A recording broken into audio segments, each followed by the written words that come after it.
For this week's playbook, we're going to talk about the authority transfer loop. I'll explain what that is in just a moment, but my experience in working for 40 years with executives, more than 40 years with executives, has been when execution starts to slow, we start having a tendency to look at motivation. And when we look at motivation, remember that motivation is an extrinsic thing. That means that we're giving someone something to do something. Motivation is important inside of the body of your organization. Bonuses, days off, trips, rewards, all of those things are important, but they're not the root cause for why execution slows. Most of the time, execution slows because your authority transfer loop is broken. And the simplest definition of an authority transfer loop is that it's how decisions and the authority around decisions cascade throughout the body of your organization. And when that occurs, that's an indicator that your team knows what to do. Probably what happened in a lot of organizations that I've worked with is when the organization was small and relatively flat, decisions were implicit. Everybody kind of knew what to do. And as the leader, you kind of went, yeah, they know they got it. They know what to do and they're going to go do it. But your organization has grown. You've scaled. Your revenue has grown.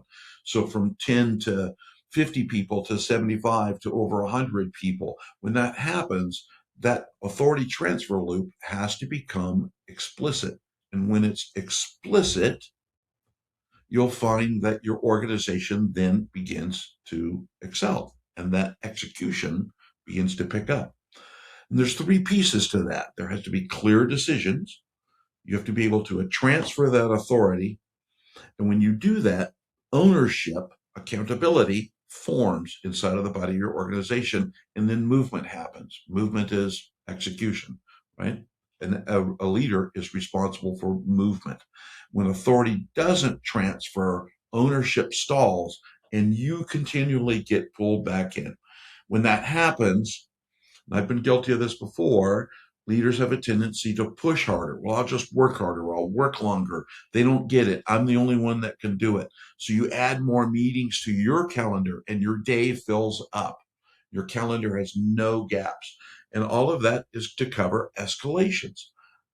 They may not seem like the house is on fire, but the house is on fire.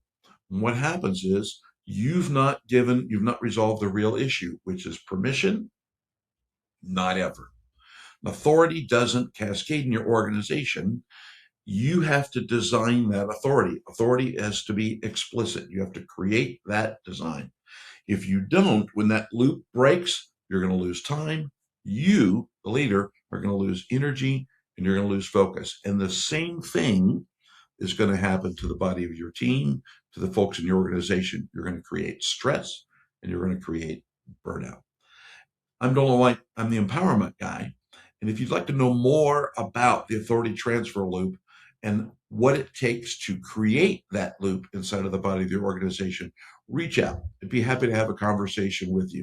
In the meantime, go focus on that authority transfer loop and ask yourself, am I still assuming that the organization knows what to do, or have I created an explicit authority transfer so that people are aware, they know what to do, they can execute, and they can move forward with confidence? Have a great week.